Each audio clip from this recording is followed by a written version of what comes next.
പുലർച്ചെ 1 മണിയോടടുത്താണ് ആദ്യം ഇത് പുഴയിലൂടെ കല്ലുകൾ ഉരുണ്ട് വരുന്ന ശബ്ദം കേൾക്കുന്നത്. ആ ശബ്ദം കേട്ടതിന് ശേഷം കുറച്ച് കഴിഞ്ഞപ്പോഴത്തേക്കും ഒരു ഭയങ്കര എരമ്പലോടുകൂടി ഭയങ്കര ശബ്ദം ഉണ്ടാവുന്നുണ്ടായിരുന്നു.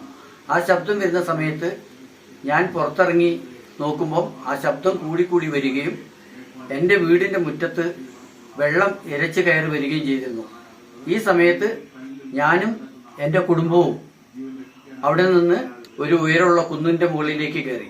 കുന്നിൻ്റെ മുകളിലേക്ക് കയറി അവിടെ നിന്നു. അത് കഴിഞ്ഞപ്പോഴത്തേക്കും ഒരു മല ഇടിഞ്ഞ് താഴേക്ക് വന്നു. ഈ താഴെ വരുന്നതോടുകൂടി ഭയങ്കര ഇരുട്ടുമായിരുന്നു. ഒന്നും കാണാൻ കഴിയില്ലായിരുന്നു. പലവരും ഒറ്റപ്പെട്ട രീതിയിലായിരുന്നു. ആർക്കും തിരിച്ചറിയാൻ പറ്റാത്ത രീതി. അങ്ങനെ ഞങ്ങൾ മേലെ പോയി കുറച്ച് കഴിഞ്ഞപ്പോഴത്തേക്കും രണ്ടാമത് ഒരെണ്ണം പൊട്ടി. അത് ചെറുതായിരുന്നു. പിന്നെ വീണ്ടും ഒരെണ്ണം കൂടെ പൊട്ടി.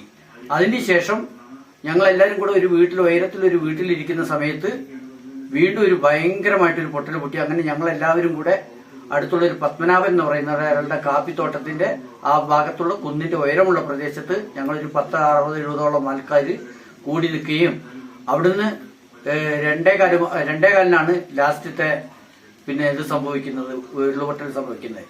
ഈ സമയത്ത് ഞങ്ങൾ അവിടുന്ന് താഴത്തേക്ക് ഇറങ്ങി, അവിടുന്ന് ഒരു പത്മനാഭന്റെ വീട്ടിന്റെ അതിലൂടെ ഇറങ്ങി അവിടുന്നാണ് ഞങ്ങൾ രക്ഷപ്പെടുന്നത്. ഇപ്പോൾ കൂട്ടുകല്ല് ഭാഗത്ത് നിന്ന് അതുപോലെ ഭൂതാനം മുക്കം ഭാഗത്ത് ഇവിടെ ഇത്തര ഒരു ബോഡി പാറക്കെട്ടിൻ്റെ നിന്നും കിട്ടി. നമുക്ക് 5 ബോഡികൾ ഹോസ്പിറ്റലിലേക്ക് മാറ്റിയിട്ടുണ്ട്. ഇതുവരെ നമുക്ക് 5 മൃതദേഹങ്ങളാണ് ഇവിടെ കൂട്ടുകല്ല് പഞ്ചായത്തിൽ നിന്നും വിവിധ പ്രദേശങ്ങളിലായിട്ട് കിട്ടിയിട്ടുള്ളത്. ഇനിയിപ്പോൾ നമുക്ക് 7 മൃതദേഹങ്ങളുണ്ട് എന്ന് പറയുന്നത് ഈ ബോഡി കാർക്കലിയാണ്.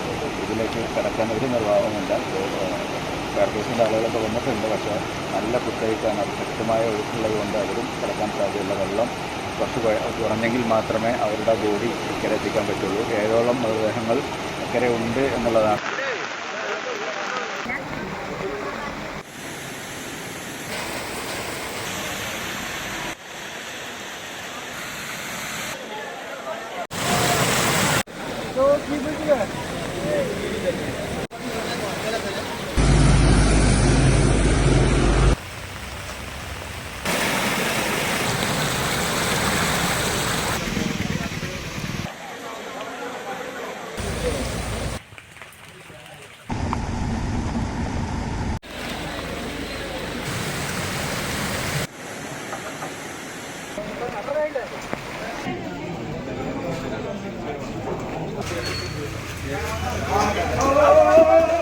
Gracias.